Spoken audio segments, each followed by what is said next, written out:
Assalamualaikum and hi. My name is AMIRAH SYAHMINA binti FIRDAUS. I am a third year student at the School of Physics, majoring in medical physics. My metric number is 160475. I am the editor and the presenter of this video. Assalamualaikum, my name is NUR ASIAH Binti Hasnizan. I'm also a third year student from the School of Physics, majoring in medical physics. My metric number is 163038. I am the scriptwriter and presenter in this video.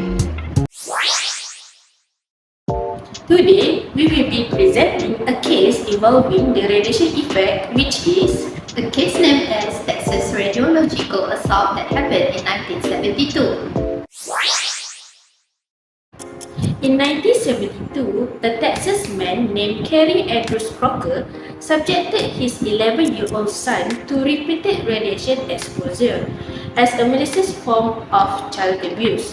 The man, a licensed user of cesium-137 sources in the oil and gas industry, secretly exposed his son to this radioactive material multiple times.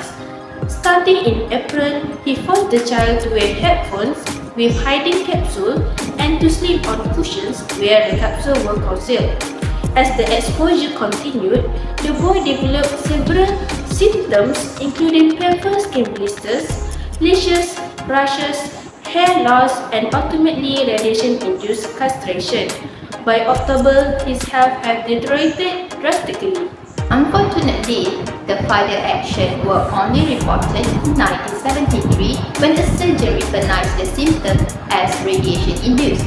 Medical evaluation showed that the boy's injury required extensive surgeries and a long-term medical care, including testosterone therapy.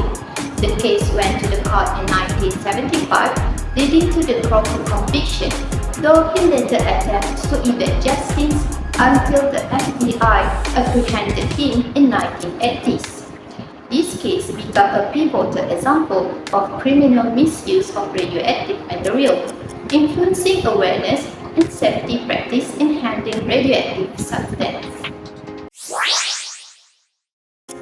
Based on the overview we gave before about the incident, it shows that the father was illegally using the radioactive source, which is cesium-137, with his license. This source will emit radiation to the surroundings and objects that are near it. Radiation is a form of energy that travels through space, and it can come in waves or particles. While most of this radiation is harmless, some types can be harmful too, especially at high levels. From this case, cesium-137 was used in this assault. What is cesium-137? Cesium-137 is a radioactive substance commonly used in industries like oil and gas, as well as in medical radiation therapy.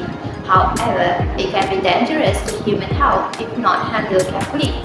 Cesium-137 is particularly hazardous because it emits beta particles and gamma rays.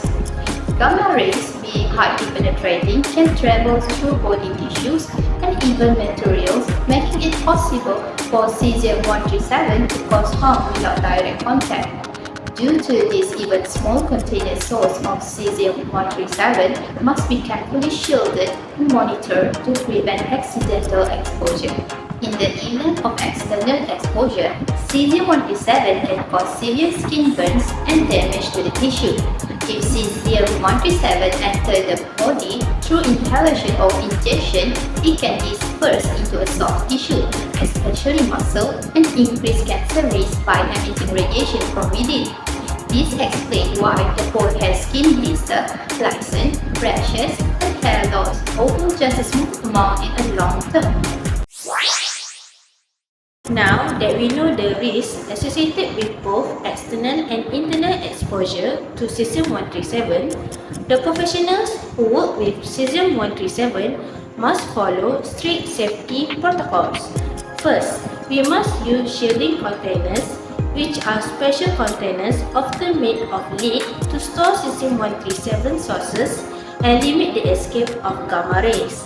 Second, personnel must wear radiation badges that detect and measure exposure to alert them to any rising radiation levels near them. Third, the workers must wear personal protective equipment (PPE) while handling radioactive sources.